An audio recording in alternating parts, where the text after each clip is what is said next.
இங்க வெண்ணிலா ஒரு பக்கம் தான் விஜய்க்கு கொடுத்த கிஃப்ட்டை பார்த்துக்கிட்டே இருக்காங்க. அதுக்கப்புறம் அந்த கிஃப்ட்டை எடுத்து பார்த்துட்டு, இந்த கிஃப்ட் நம்ம கொடுத்ததாச்சே! நம்ம தானே விஜய்க்கு குடுத்தோம். இது எப்படி இங்க வந்துச்சு? அப்போ விஜய் நமக்கு குடுத்த கிஃப்ட் எங்க? அப்படின்ற மாதிரி பயங்கரமா யோசிக்க ஆரம்பிக்கிறாங்க.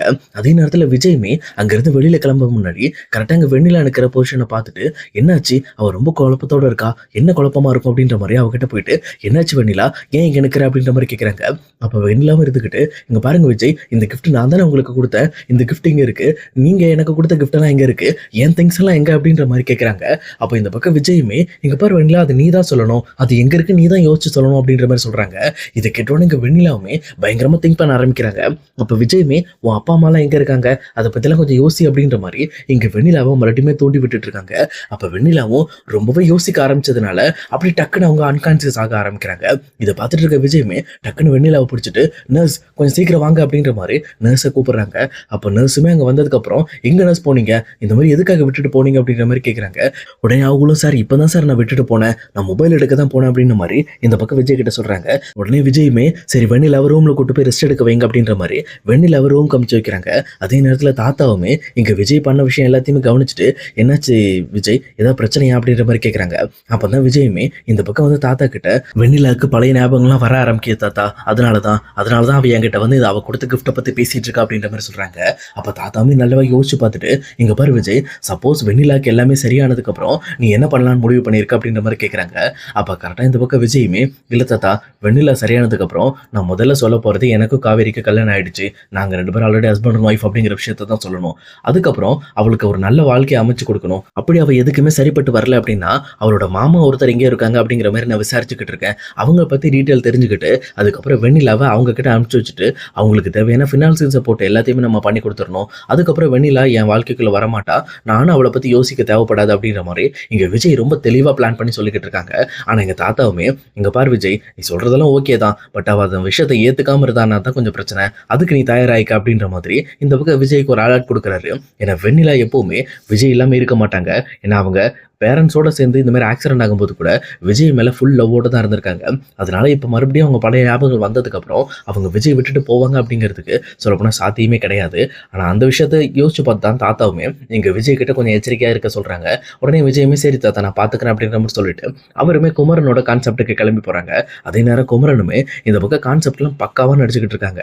அங்க இருக்கிற காமெடியா குடுக்கறதா இருக்கட்டும், ரொம்பவே வந்து சென்டிமெண்டலான கேரக்டரா இருக்கட்டும், நல்லா குடுத்துக்கிட்டு இருக்காங்க. ஆனா குமரனோட மெயின் கான்செப்ட் என்னன்னு சொல்லி கேட்டதுக்கப்புறம் இந்த பக்கங்க வீட்ல இருக்க எல்லாருக்குமே பயங்கரமா ஷாக் ஆகுறாங்க. ஏன்னா குமரனுமே காவேரி கிட்ட டைரக்ட்டா மன்னிப்பு கேட்க முடியாம இந்த பக்கம் ஸ்டேஜ்ல வச்சு அவர் செஞ்ச தப்புனால தான் காவேரிக்கு இந்த மாரி ஆயிடுச்சு. அதுக்கு மன்னிப்பு கேட்கணும் அப்படின்ற மாரி எல்லாரும் முன்னாடி மன்னிப்பு கேட்க தயாராகுறாங்க. அதுவும் கான்செப்ட் மூலமா. ஏன்னா இந்த பக்கம் டைரக்ட்டா இங்க காவேரி கிட்ட மன்னிப்பு கேட்கிற அளவுக்கு அவரால முடியல. ஆனா கான்செப்ட்லயாவது காவேரி கிட்ட எப்படியாவது மன்னிப்பு கேட்டணும்னு தான் இப்படி ஒரு கான்செப்ட்ட அவர் வந்து தேர்ந்தெடுத்திருக்காரு.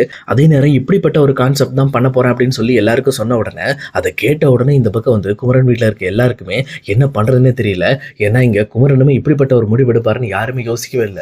இங்க கங்காக்கு ரொம்பவே வந்து ஃபீல் ஆக ஆரம்பிக்குது. காவேரிக்குமே என்ன சொல்றதுன்னே தெரியல. இன்னொரு பக்கம் சாரதாவும் ஸ்டன் ஆயிட்டு இருக்காங்க.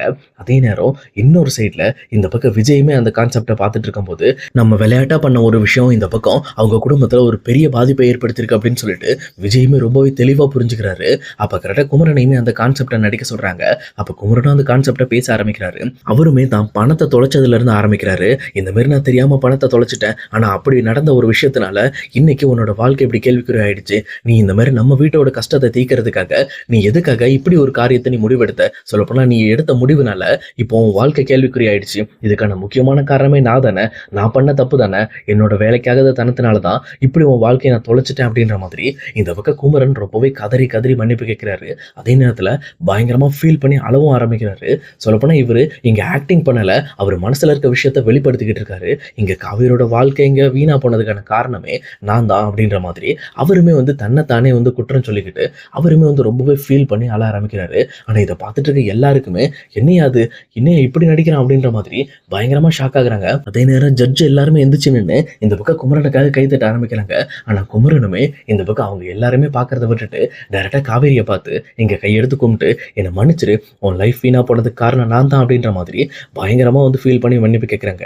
இங்க வீட்டில் இருக்க எல்லாருக்கும் பயங்கரமாக கண்ணில் தண்ணியே வந்துடுது. என்ன பேசுறதுனே தெரியல. அதே நேரம் இங்கே டேரெக்டாக வந்து கங்கா ஓடி போய் ஸ்டேஜில் இங்கே குமரனுக்காக வந்து அவங்கள தூக்கி விடுறதுக்காகவும் போகிறாங்க. இதை பார்த்த உடனே எல்லாருமே பாருங்க அவரோட நடிப்பை உண்மைன்னு சொல்லி நம்பிட்டாங்க. அவங்க ஒய்ஃபே பதறிட்டாங்க பாருங்க அப்படின்ற மாதிரி பயங்கரமாக என்கரேஜ் பண்ணுறாங்க. அதே நேரத்தில் இங்கே குமரன் நடிச்சிட்டு இருக்கிற விஷயத்த பார்த்த உடனே இங்கே விஜய்க்கு பயங்கரமாக ஃபீல் ஆயிடுது. நம்ம ரொம்ப பெரிய தப்பு பண்ணிட்ட போல இருக்கு. இந்த தப்புனால குமரன் மனசுல எந்த அளவுக்கு ஒரு பயங்கரமான பாதிப்பு ஏற்பட்டிருக்கு. அதனால தான் இங்க சாரதாவுமே காவிரியை நம்ம கூட சேர்த்து வைக்கிறதுக்கு யோசிக்கிறாங்க. ஏன்னா நம்ம பண்ண விஷயம் சாதாரண விஷயம் கிடையாது. நமக்கு அது விளையாட்டா தெரிஞ்சாலும் மற்றவங்களோட சென்டிமெண்ட்டோட நான் விளையாடி இருக்கேன் அப்படின்ற மாதிரி இந்த பக்கம் விஜய்க்கு அப்பதான் ரொம்பவே தெளிவா புரியுது.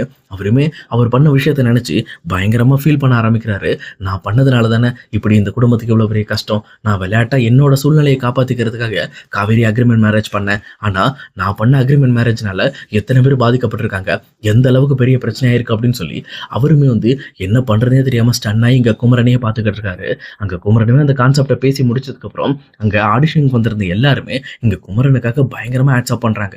பரவாயில்ல, நீங்க ரொம்பவே சூப்பரா நடிச்சிங்க அப்படின்ற மாதிரி இந்த பக்கம் குமரனை பயங்கரமா பாராட்டிக்கிட்டு இருக்காங்க. அதே நேரத்தில் அந்த ஜட்ஜஸ்மே இங்க பாருங்க, நீங்க உண்மையிலுமே நடிச்ச விஷயம் ஒரு பெரிய பெரிய ஹீரோஸ் கூட இந்த மாதிரி சீன்லாம் நடிக்கிறதுக்கு ரொம்பவே திணறுவாங்க. ஆனா நீங்க ரொம்பவே தெளிவா செஞ்சு முடிச்சுங்க. கண்டிப்பா இந்த கான்செப்டை முக்கியமான வின்னரே நீங்க தான் ஃபர்ஸ்ட் வின்னர் அப்படின்ற மாதிரி இங்க குமரனுக்குமே அந்த ஃபர்ஸ்ட் பிரைஸை கொடுக்குறாங்க. இதை வாங்கிட்டு இருக்க குமரனுக்கும் இன்னுமே குற்ற உணர்ச்சியா தான் இருக்கு. ஏன்னா நம்ம பண்ண தப்புக்கு தான் நம்ம மன்னிப்பு கேட்டோம். ஆனா இதுக்காக எதுக்கு நமக்கு அவார்டு அப்படின்ற மாதிரி யோசிக்கிறாங்க. அதே நேரம் என்ன காவேரி மன்னிச்சிட்டாலே போதும், அதுவே எனக்கு ஒரு பெரிய அவார்டு தான், இதை விட அதுதான் பெருசு அப்படின்ற மாதிரி குமரனை யோசிச்சுட்டு இருக்காங்க.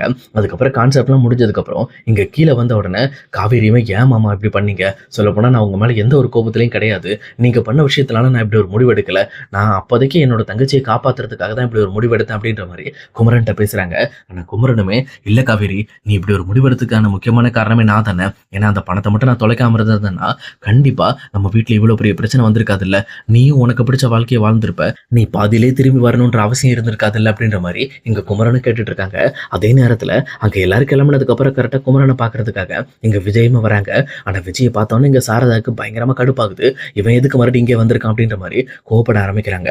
ஆனா இங்க விஜயமே ரொம்பவே சோகத்தோட இங்க குமரனை பார்த்து என்னை மன்னிச்சிருங்க குமரன், நான் பண்ண தப்புனால தான் இன்னைக்கு நீங்க இந்த அளவுக்கு கஷ்டப்படுற நிலமா ஆயிடுச்சு, என்னை ரொம்பவே மன்னிச்சிருங்க அப்படின்ற மாதிரி அவருமே குமரன்ட்ட மன்னிப்பு கேட்குறாங்க. ஆனா விஜயை தெளிவா புரிஞ்சுக்கிட்ட குமரனும் எதுவுமே பேசாம அமைதியா இருக்காங்க. ஆனா எங்க சாரதாவுமே இங்க பாருங்க, மறுபடியும் வந்து எங்களை தொந்தரவு பண்ணிட்டு இருக்காதீங்க, நீங்க எங்களுக்கு கொடுத்த வரைக்கும் போதும், இதுக்கு மேல மறுபடியுமே எங்களுக்கு நீங்க பெரிய பரிசெல்லாம் ஒண்ணு கொடுக்க தேவையில்ல, தயவு செஞ்சு எங்க லைஃப்ல குறுக்க நிற்காம இங்க இருந்து நகர்ந்து போயிடுங்க அப்படின்ற மாதிரி இந்த பக்கம் வந்து விஜய் அங்க இருந்து கிளம்ப சொல்றாங்க. ஆனா இன்னொரு சைடு இங்க காவேரியுமே விஜயை கூட எட்டி கூட பார்க்காம கங்கா பின்னாடி நின்றுட்டு இருக்காங்க. ஆனா அதே நேரத்துல இன்னொரு பக்கம் விஜயுமே இங்க பாருங்க அத்தை, நான் பண்ண தப்ப மன்னிச்சிருங்க, தயவு செஞ்சு எனக்கு இன்னொரு சான்ஸ் கொடுங்க, இதுக்கு மேல இதே மாதிரி தப்பு எதுவும் நடக்காம நான் பாத்துக்கிறேன், என்ன நீங்க தப்பா புரிஞ்சிட்டு இருக்கீங்க, நான் அந்த அக்ரிமெண்ட் போட்டேன் தான் நான் ஒத்துக்கிறேன், பட் இருந்தாலும் காவேரியா இந்த மாதிரி வந்து 1 இயர்ல நான் மறுபடியுமே வந்து கலட்டி வரணுன்ற எந்த ஒரு எண்ணமும் எனக்கு கிடையாது அப்படின்ற மாதிரி அவருமே எவ்வளவோ தெளிவா பேச ட்ரை பண்றாரு. ஆனா அந்த விஷயத்த சுத்தமா கேட்கறதுக்கு தயாரே இல்லாத சாரதா இங்க பாரு, தேவையில்லாமலாம் வந்து எங்களை தொந்தரவு பண்ணிட்டு இருக்காத, இங்க இப்படி பண்ணிட்டு இருந்தேன்னா அப்புறம் தேவையில்லாம அவன் மேலே தான் நாங்கள் கம்ப்ளைண்ட் கொடுக்குற மாதிரி இருக்கும், இங்க இருந்து ஒழுங்கா கிளம்பு, ஏன்னா இதுக்கு மேல உனக்கும் காவேரிக்கும் எந்த ஒரு தொடர்பும் கிடையாது, இனிமேல் நீங்க 2 பேரும் ஹஸ்பண்ட் அண்ட் ஒய்ஃபுங்கிறதா நீ மறந்துட்டு இனிமேல் உனக்கு என்ன தோணுதோ அதை நீ பண்ணிட்டு போ, காவேரியோட லைஃப்ல நீ இனிமேல் குறுக்க வராது அப்படின்ற மாதிரி சொல்லிட்டு இங்க காவேரியை கையை பிடிச்சி இழுத்துக்கிட்டு டேரக்டா அவங்க அம்மாவுமே வீட்டுக்கு கூட்டிட்டு போயிட்டு இருக்காங்க.